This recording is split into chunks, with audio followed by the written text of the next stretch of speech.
Porque você precisa de uma mãe para alimentar, vestir, garantir que o bebê não seja morto. A síndrome hospitalar descoberta no século XX, na qual crianças colocadas em condições hospitalares ideais, mas separadas de suas mães, morriam literalmente de saudades, mostrou: é preciso ter uma mãe para ter alguém para amar. Experimentos posteriores realizados por psicólogos e etólogos confirmaram que o filhote se apega à mãe, mesmo que ela não cumpra seus deveres parentais da melhor maneira possível. Sobre a base neurofisiológica desses processos, aí um trecho do livro best-seller do primatologista e neurobiólogo Robert Sapolsky. Porque precisamos de uma mãe. A mãe é uma figura fundamental. Entretanto, até meados do século XX, a maioria dos especialistas não reconhecia esse fato. As culturas ocidentais, ao contrário das tradicionais, adotaram métodos especiais de criação dos filhos, menos contato físico com a mãe. As crianças dormiam separadas das mães desde cedo, tinham de esperar mais tempo para que as mães reagissem ao choro. Na virada dos séculos XIX e XX,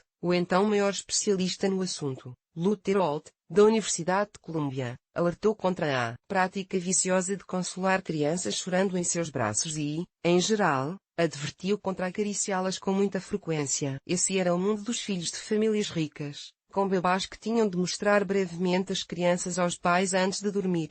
Um mundo em que as crianças deveriam ser vistas, mas não ouvidas. Esse período produziu o caso noturno mais estranho da história, ou seja, quando freudianos e behavioristas se uniram para explicar a origem do apego das crianças às suas mães. Para os behavioristas, tudo estava claro: as mães estimulam o apego por meio de calorias quando alimentam seus filhos. Os freudianos argumentavam com o mesmo grau de certeza que os bebês ainda não tinham as estruturas de personalidade, o ego, que poderiam formar um relacionamento com algo que não fosse o seio da mãe. Ambas as atitudes, em conjunto com o princípio da paternidade, é melhor ser visto, mas não ouvido, sugerem que fornecer ao bebê alimentos, uma temperatura confortável e todas as pequenas coisas necessárias proporcionará um início de vida maravilhoso. E onde o amor, o calor e o contato físico se encaixam nesse esquema, em lugar nenhum, eles não são necessários. Em pelo menos um caso, essa teoria foi desastrosa. Quando uma criança ia para o hospital por um longo período de tempo,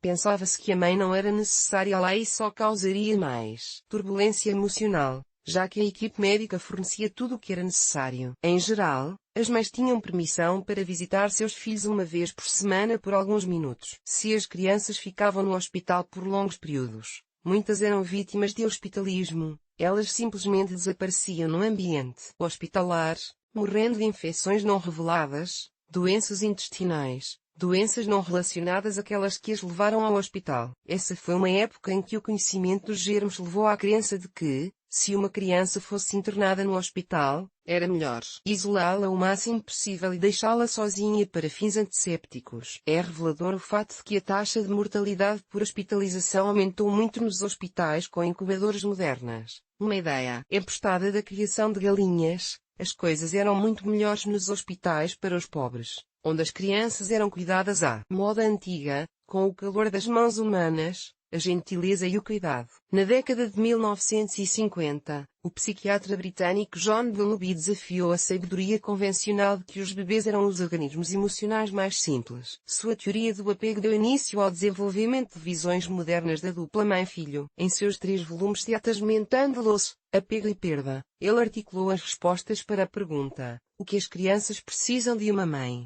Elas agora são óbvias: amor, afeto, calor, capacidade de resposta, estímulo, consistência e confiabilidade. E, se forem privados disso na infância, quem teremos? Um adulto ansioso, triste ou incapaz de se apegar. Bowlby inspirou Rierlo, da Universidade de Wisconsin, a realizar um dos principais experimentos da história da psicologia. Esse experimento quebrou o dogma freudiano e behaviorista sobre o vínculo entre mãe e filho. Harry criou um bebê macaco resurge sem uma mãe, mas com 2 substitutos. Os 2 substitutos eram uma estrutura de arame no formato de um corpo de macaco com uma cabeça de plástico semelhante à de um macaco. Uma mamadeira de leite foi presa a uma dessas mães, e o corpo da outra estava envolto em tecido a pelúcia. Em outras palavras, Uma mãe fornecia calorias e a outra fornecia algo semelhante ao calor materno. Freud e Skinner teriam corrido para a mãe de leite, mas os bebês macacos escolheram a mãe de pelúcia. Não é possível sobreviver apenas com leite. O amor é um sentimento, e você não pode alimentá-lo com uma colher, escreveu Arlo. As mães desempenham uma função fundamental. E isso ficou inequivocamente claro após uma observação extremamente controversa. Desde a década de 1990, o crime despencou nos Estados Unidos, porque os liberais exaltaram a prosperidade econômica, os conservadores, aumento dos orçamentos da polícia, expansão das prisões e a introdução da lei dos 3 crimes. Enquanto isso, o acadêmico de direito John Dewey, da Universidade de Stanford, e o economista Stephen Levitt, da Universidade de Chicago, analisaram o problema de um ângulo muito diferente. Eles sugeriram a legalização do aborto como a causa da queda na criminalidade. Os autores compararam, estado por estado, o ano em que o aborto foi legalizado e a demografia do declínio do crime. Eles descobriram que quando o aborto se tornou legal em um estado, o crime caiu 20 anos depois. Surpreso? Os resultados foram controversos, mas, para mim, fazem todo o sentido, embora tristemente, o que uma vida de crime geralmente pressagia. Nascer de uma mãe que, se pudesse, não teria tido aquele filho. Então, qual é essa função fundamentalmente necessária que uma mãe desempenha? É a seguinte: a mãe dá à criança a certeza de que ela é feliz só pelo simples fato de existir. E é isso.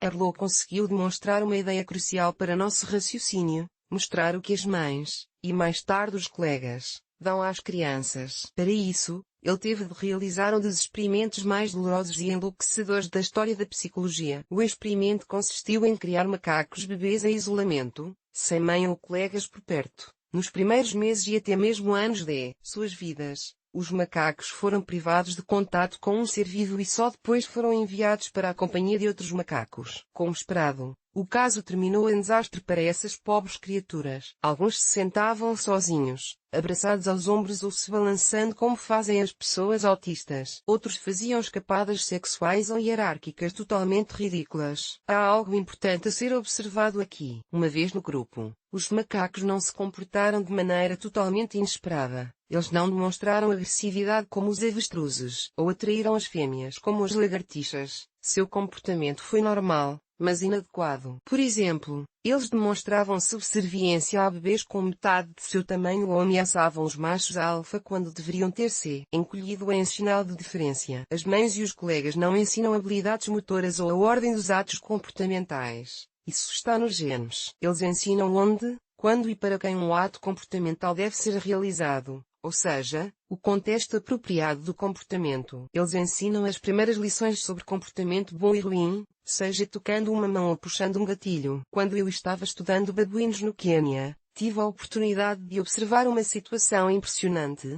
apenas um exemplo desse tipo de treinamento. 2 fêmeas, uma de nível superior e outra de nível inferior, deram à luz filhas ao mesmo tempo. A filha da categoria mais alta se desenvolveu mais rapidamente, o que já indicava alguma desigualdade. Quando os 2 bebês tinham algumas semanas de vida, eles se encontraram pela primeira vez. O bebê de baixo escalão avistou a aristocrata e foi ao seu encontro. Sua mãe percebeu isso e a afastou de seu amigo frustrado pela cauda. Assim, a mãe ensinou à filha a primeira lição sobre encontrar seu lugar. Você a viu?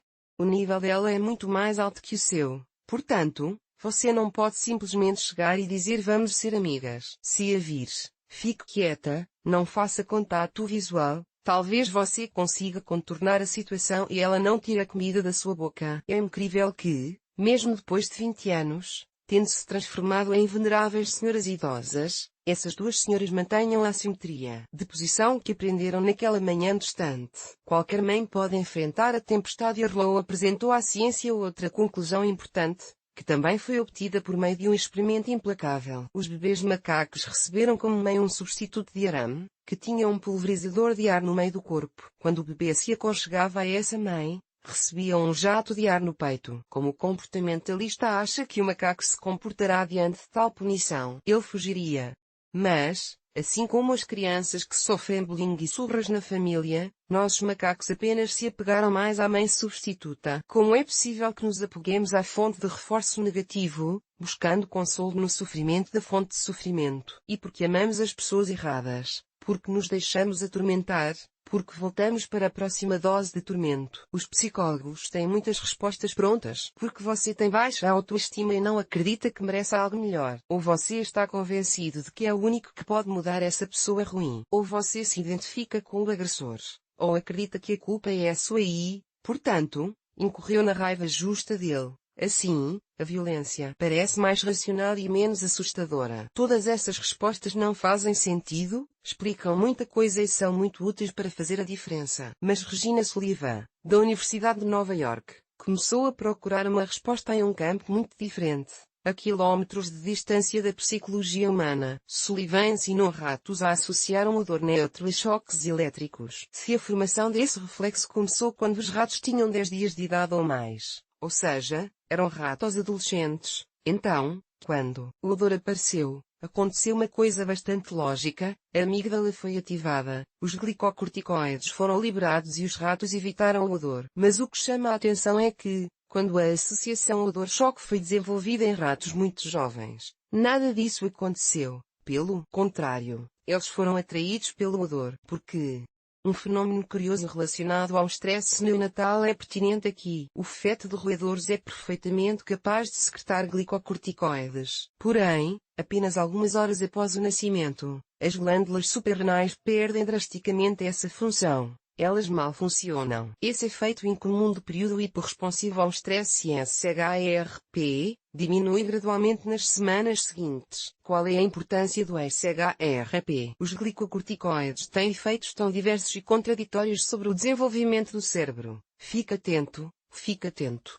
Que, para um desenvolvimento ideal, é melhor desligá-los por precaução e brincar de roleta com o SHRP. Provavelmente não vou secretar glicocorticoides para que meu cérebro possa se desenvolver normalmente, e se eu tiver problemas, tenho minha mãe e deixo que ela lide com meus problemas. Assim, se os ratos forem privados de sua mãe, em poucas horas as glândulas suprarrenais aumentarão de tamanho e recuperarão a capacidade de secretar grandes quantidades de glicocorticoides. Durante o SHRP, é como se os bebês usassem a seguinte regra: se a mamãe estiver por perto, e eu não precisar dos meus glicocorticoides, devo ser atraído por estímulos fortes. Isso não pode ser ruim para mim. A mamãe não deixaria que coisas ruins acontecessem. Voltando ao experimento do odor, valeu a pena injetar glicocorticoides na amígdala de ratos muito jovens durante o desenvolvimento do reflexo condicionado, pois isso foi ativado e os ratos evitaram o odor. Por outro lado, se os glicocorticoides fossem bloqueados em ratos adolescentes durante o treinamento, eles desenvolveriam uma predileção pelo odor. E se a mãe estiver presente durante o experimento, os glicocorticoides não são secretados nos ratos e, novamente, eles desenvolvem um desejo pelo odor perigoso. Em outras palavras, em ratos bebês muito jovens, até mesmo os estímulos desagradáveis são reforçados na presença da mãe, mesmo que a própria mãe seja a fonte da sensação desagradável. Como Sullivan e seus colegas escreveram,